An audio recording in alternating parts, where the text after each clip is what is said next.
피곤하신데도 성급여 예배에 나오신 우리 성도님들을 주님의 이름으로 축복합니다. 우리는 지난 주일 예수님께서 한 사람으로서 말할 수 없는 고난을 당하시고 십자가에 못 박혀 돌아가시는 역사의 현장을 살펴보았습니다. 예수라는 사람으로 이 세상에 오셔서 불의한 세상의 온갖 죄악에 의해 억울한 사형 판결을 받으셨죠. 결국 잔혹하고 치욕스러운 죽음으로 짧은 생애를 마감하신 주 예수님이십니다. 그 고난의 십자가로 다 이루신 주님의 놀라운 성취도 보았는데요. 성금요일을 맞아서 주님의 고난과 죽으심을 새롭게 묵상하고 싶습니다. 이 시간 말씀을 묵상할 때에 성령께서 우리에게 주님의 대속의 은혜에 대한 깊은 깨달음과 감격을 더하여 주실 줄 믿습니다. 하나님께서는요, 이사야 선지자를 통해서 세상에 보내실 메시아의 성품과 사역에 대해서 예언하셨는데요. 종의 노래라고 불리는 4편의 이사야서 말씀을 주셨습니다. 이사야 42장, 49장, 50장, 53장 이 4편의 그 이사야서가 종의 노래로 불리는 메시아에 대한 예언의 말씀이에요.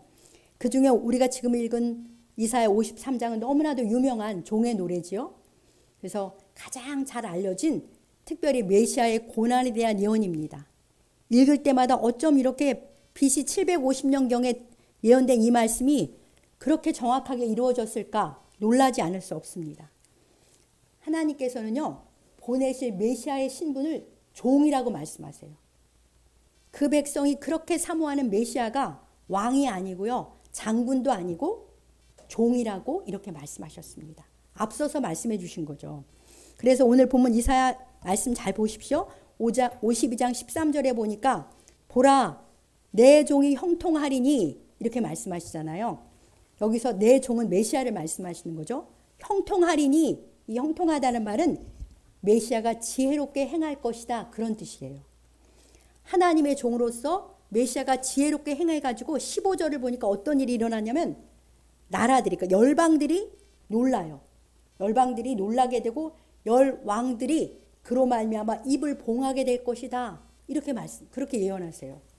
왜냐하면 그들이 한 번도 보지도 못하고 보지도 못한 것이 전파되고 듣거나 생각하지도 못한 것을 깨닫게 될 것이기 때문에 다 놀라고 입을 봉하게 될 것이라고 하나님이 그렇게 예언하셨어요. 하나님의 종인 메시아가 지혜롭게 행동한 핵심이 무엇이겠습니까? 오늘 이 말씀을 생각하면 알 수 있는데요. 그 메시아가 고난당한다는 거예요. 고난을 받으신다는 거예요. 메시아가 오셔서 영광을 받으시는 것이 아니고 고난받으시고 속죄의 제물로 바쳐지는 것이 그 종이 형통하게 행하는 것이고 그 종이 지혜롭게 행하는 것입니다. 그러니까 얼마나 인간의 생각을 뛰어넘은 것인지 모르겠습니다. 정말 꿈엔들 기대하지 않은 메시아의 모습인 것이죠. 그래서 우리 1절을 한번 53장 1절 같이 읽어볼까요?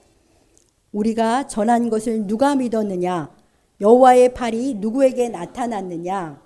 아멘. 그러니까 메시아가 오신 기쁜 소식을 우리가 전하지만 누가 이것을 믿겠느냐? 그런 반어법적인 말이죠. 아무도 안 믿을 것이다. 그리고 메시아에 오신 것은 여호와의 팔이 나타난 거예요. 팔은 권능을 상징하잖아요.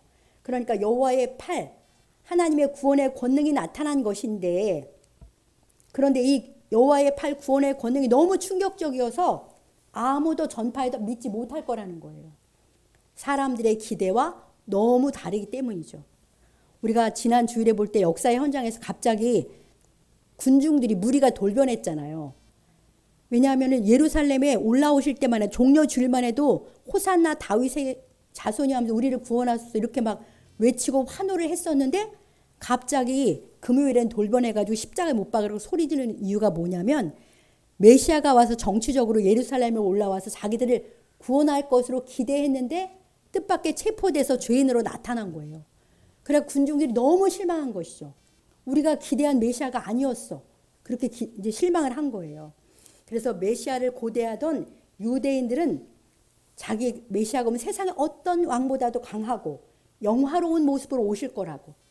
그래서 자기 민족을 정치적으로 해방시켜 주실 것을 기대했던 것입니다. 강하고 영광스러운 왕으로 오셔서 모든 외세의 압제에서 드라마틱하게 자기 민족을 구원할 것을 고대하고 있었던 것이죠. 그런데 어떤 분이 오셨어요? 우리 2절을 같이 읽겠습니다.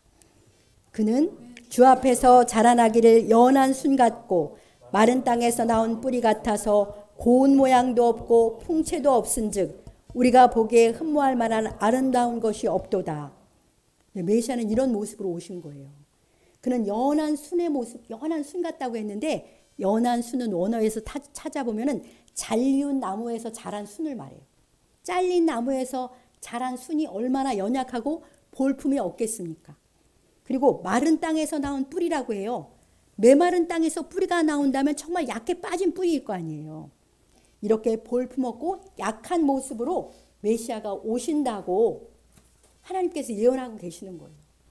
그리고 더 구체적으로는 고운 모양도 없고 풍채도 없기에 우리가 보기에 흠모할 만한 아름다운 것이 없도다. 예수님의 외모가 그렇게 고운 모양이나 풍채가 있었던 것이 아닌 것이죠. 만왕의 왕이신 주 예수님께서 세상에 임하실 때 이런 모습으로 임하셨다는 거예요. 그래서 사람이 보기에 흠모할 만한 아름다운 것이 도무지 없었어요. 위풍당당한 왕의 모습도 아니죠. 도리어 처녀 몸에 잉태하셔서 아주 가장 연약한 아기로 오셨잖아요. 화려한 왕궁에 오기는커녕 누추하고 냄새나는 말구유에 오셨습니다. 누가 상상이나 했겠습니까? 그분은 나사렛에서 무슨 선한 것이 날 수 있느냐? 그런 곳에서 자랐어요. 갈릴리의 변방에서 별 볼 일 없는 동네 나사렛에서 이름 없는 목수의 아들로 자랐습니다. 그분은 외모도 출신도 전혀 기대하지 않은 평범하고 낮은 자리, 낮은 모습으로 사셨습니다. 왜 메시아가 이런 모습으로 오셨을까요?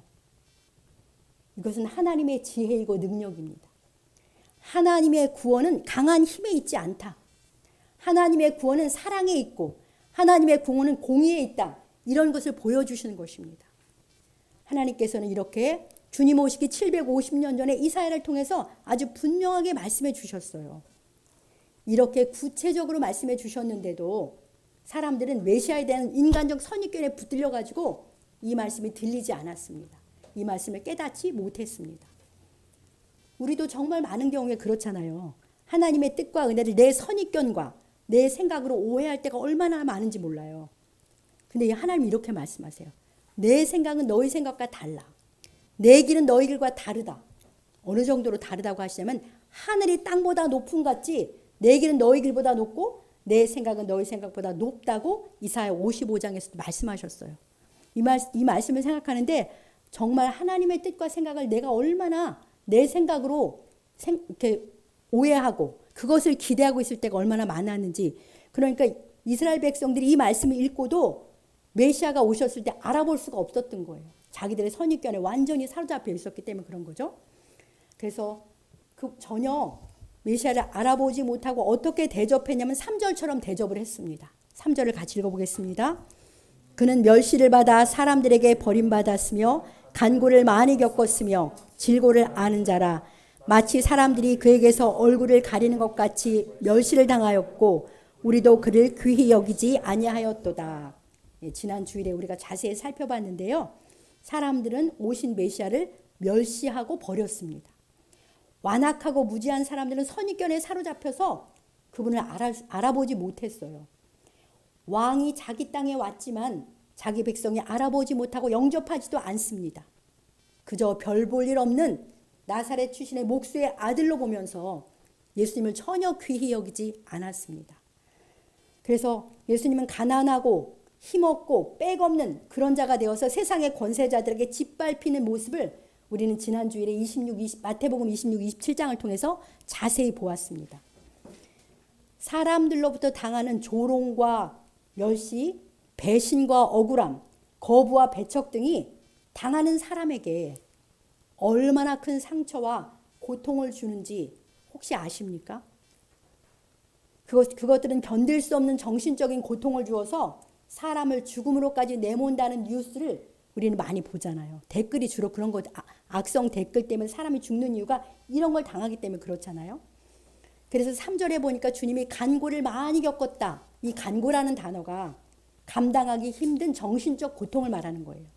간고를 많이 겪었다는 것은 감당하기 힘든 정신적 고통을 예수님이 많이 당하신 거예요. 주님 우리가 똑같은 사람이잖아요. 정서가 똑같잖아요. 그래서 감당하기 어려운 정신적 고통 속에서 참고 계셨던 겁니다. 어느 정도였냐면 3절에 보니까 사람들은요 주님의 얼굴을 보고 싶지 않아서 자기 얼굴을 가릴 정도였다. 한마디로 주님을 벌레 취급했다는 거예요. 꼴도 보기 싫어하고 얼굴을 가렸다는 거예요. 그리고 아무도 주님을 귀하게 여기지 않았습니다.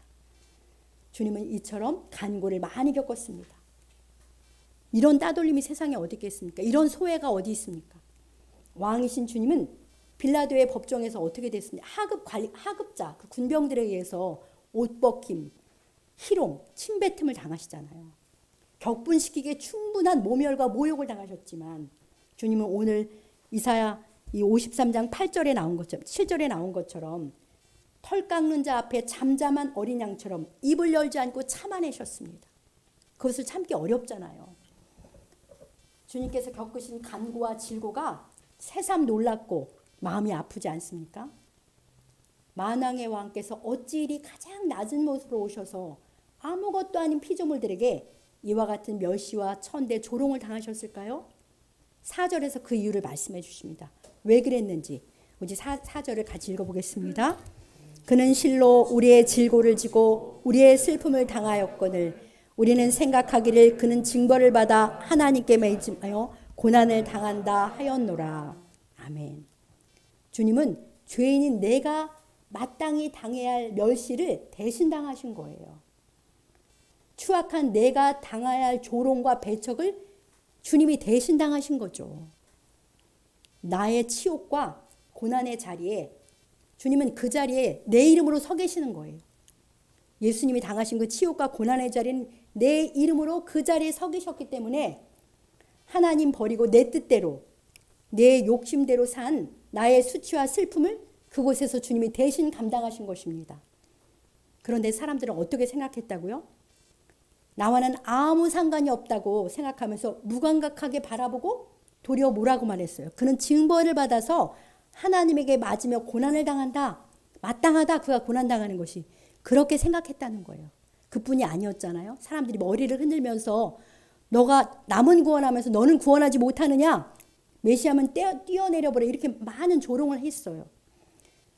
혹시 우리도 주님의 고난으로 구원받은 우리까지도 주님의 이러한 고난에 아무런 감동도 없이 아무런 울림도 없이 바라보고 있지는 않는지 우리 자신을 돌아보기 원합니다. 본문 5절을 같이 읽어보겠습니다. 5절을 더 정확하게 말씀하시죠. 그가 찔림은 우리의 허물 때문이요 그가 상함은 우리의 죄악 때문이라. 그가 징계를 받음으로 우리는 평화를 누리고 그가 채찍에 맞음으로 우리는 나음을 받았도다. 아멘. 너무나 우리가 잘 아는 말씀이죠. 죄 없으신 예수님은 수없이 찔리셨어요. 그날 우리가 보았잖아요. 머리는 가시에 찔리시고요. 옆구리는 창에 찔리시고 손과 발은 큰 못에 찔리신 채 십자가에 달리셨습니다. 그 고통은 인간의 어떤 말로도 표현할 수가 없어서 고문, excruciating이라는 단어더라고요. 십자가로부터라는 어원에서 나왔다고 해요. 이런 단어가 만들어질 정도로 무섭고 잔혹했습니다. 온몸은 채찍에 맞아 찢기고 상한 채로 십자가에 달리셔서 거룩한 피를 남김없이 쏟아내셨습니다. 주님은 하나님께 이렇게 징벌을 받으셨어요. 주님은 하나님께 이렇게 저주를 받으셨습니다. 나무에 달린 자마다 저주를 받은 자라고 그렇게 말씀하셨잖아요. 주님은 모든 사람이 보는 앞에서 나무에 높이 달리셔서 이렇게 저주를 받으셨습니다. 그 저주의 고통 속에서 아버지 하나님께 눈물로 절규하셨습니다. 나의 하나님 어찌하여 나를 버리셨나이까. 참혹한 고통 중에 간절히 외치셔도 아버지는 죽어가는 아들을 외면하셔야만 했습니다. 사랑하는 성도 여러분, 예수님께서 왜 이토록 무서운 징벌과 저주를 받으셔야 했습니까? 무엇 때문에 아버지께서는 사랑하는 외아들을 외면하셔야 했습니까? 우리의 허물과 죄악 때문입니다. 나의 허물과 죄악 때문에 예수님께서 찔리고 상하셔야 했던 것이죠. 주님이 저주받지 않으면 우리가 저주받을 수밖에 없으니까요. 주님이 죽지 않으시면 우리가 죽을 수밖에 없기 때문입니다. 그분이 징계를 받으셨기에 죄 있는 우리가 오늘 평화를 누리고 살고 있잖아요. 주님이 채찍에 맞으셨기 때문에 우리의 병든 몸과 마음은 다 치유가 되었습니다. 주님은 저와 우리 모두의 허물과 죄악 때문에 그 모진 고통과 치욕 그리고 죽음까지도 묵묵히 참고 감당하셨습니다. 오늘 우리가 누리는 천국 시민으로서의 의와 평강과 기쁨, 자유와 풍성함, 영생의 복은 다 우리 주 예수님의 이러한 희생 위에 주어진 것들임을 우리가 잊지 말아야겠습니다. 이 엄청난 주님의 십자가의 은혜를 항상 헤아리면서 영원토록 주님께 감사와 찬양을 올려드리는 우리 모두가 되길 주님의 이름으로 간절히 축복합니다. 하나님께서는 우리의 허물과 죄악이 뭐라고 말씀하세요? 6절이 말씀하십니다. 우리는 다 양 같아서 그릇 행하여 각기 제 길로 갔다. 이것이 바로 우리의 허물과 죄악이에요. 우리가 다 고집스러운 양이에요. 그래서 각자 자기 길을 고집합니다. 우리가 다 아이들을 키워보면 알아요. 아이들은 아기 때부터 다 자기 길을 고집해요. 그런 것들을 우리가 보면서 이것이 인간의 본성인 것을, 죄된 본성인 것을 자녀를 키우면서 물론 내 모습에도 발견하지만 우리 사람의 본성을 보게 됩니다. 그 길은 하나님 보시기 그릇된 길인데도 고집을 해요. 우리가. 이것이 우리 모두의 죄악인 것이죠. 각자 자기의 육체와 욕심을 따라 마음에 원하는 대로 살아갑니다. 우리의 왕인 하나님은 따르지 않고요. 도리어 공중권세자본자인 사탄을 잘 따라 사는 게 우리의 모습입니다. 왕이신 하나님을 배반하고 왕은 없다 하고 멸시하고 내 삶의 주인은 나라고 고집하면서 내 마음대로 내 중심적으로 사는 죄가 우리 모두의 허물과 죄악입니다. 여러분들은 왕이신 하나님 앞에 이런 자신의 허물과 죄를 인정하십니까? 그렇습니다. 우린 다 양처럼 목자이신 하나님을 버리고 각기 그릇된 자기 길을 고집하는 죄인들입니다. 그런데 감사하게도 하나님께서는 우리의 죄악을 따라 우리를 처치하지 않으십니다. 우리에게 내려져야 할 하나님의 공의와 징벌을 누구에게 내리셨습니까? 흠없고 점없는 하나님의 어린 양 예수 그리스도께 내리신 것이죠. 왜 그렇게 하실 수밖에 없으셨습니까? 하나님 우리를 너무나도 사랑하시기 때문이에요. 우리를 사랑하시기 때문에 우리를 지옥에 보내실 수 없기 때문입니다. 하나님이 긍휼이 풍성하셔서 그 큰 사랑으로 우리를 살리셔야만 했습니다. 그러니까 하나님의 공의와 하나님의 사랑이 충돌하게 되는 거예요. 공의로 징벌해야 되는데 사랑이 징벌할 수가 없습니다. 하나님의 공의에 따르면 죄인인 우리 각 사람은 형벌받고 영벌에 처해져야 마땅하잖아요. 그런데 하나님은 사랑이시기 때문에 그럼에도 불구하고 우리를 용서하고 싶으십니다. 하나님은 이 공의와 사랑의 갈등 문제를 어떤 지혜로 해결하셨습니까? 십자가로 해결하셨습니다. 죄 없으신 하나님 예수 그리스도께서 우리 대신 형벌을 받으심으로 그 십자가에 죽으시는 십자가로 하나님의 공의도 해결하고 징벌을 예수님이 받으셨으니까. 그리고 용서인 사랑도 실천에 행해 주신 것이죠. 그래서 9절 말씀을 보면 제가 잠깐 9절 앞부분을 볼게요. 그는 강포를 행하지 아니하였고 그의 입에 거짓이 없었으나 그의 무덤이 악인들과 함께 있었으며 그가 죽은 후에 부자와 함께 있었도다. 그러니까 예수님은 강포를 행하지 않고 그 입에 거짓도 없으신 흠없고 순결한 분이시라는 거예요. 이처럼 죄 없으신 예수님께서 그 죄가 없으시기 때문에 그분의 십자가의 죽음은 우리의 죄값을 치러준 거죠. 의인이시기 때문에요. 그래서 주님이 속죄의 제물로 내 이름으로 바쳐졌기 때문에 하나님의 공의가 실현되었습니다. 죄 없으신 주님의 십자가로 우리의 모든 허물과 죄는 도말되었어요. 우리는 용서받았습니다. 주 예수님의 십자가에서 하나님의 공의와 사랑이 입맞춘다. 그런 말씀 성경에서 보셨죠? 하나님의 공의와 사랑이 입맞춘 것이 바로 저 십자가입니다. 십자가로 우리를 구원하신 지혜와 능력의 하나님께 감사와 찬양을 드립시다. 6절 말씀 뜻을 생각하면서 한번 같이 읽어볼까요? 우리는 다 양 같아서 그릇 행하여 각기 제 길로 갔거늘 여호와께서는 우리 모두의 죄악을 그에게 담당시키셨도다. 아멘. 이렇게 우리의 구원을 주님이 이루어 주셨습니다.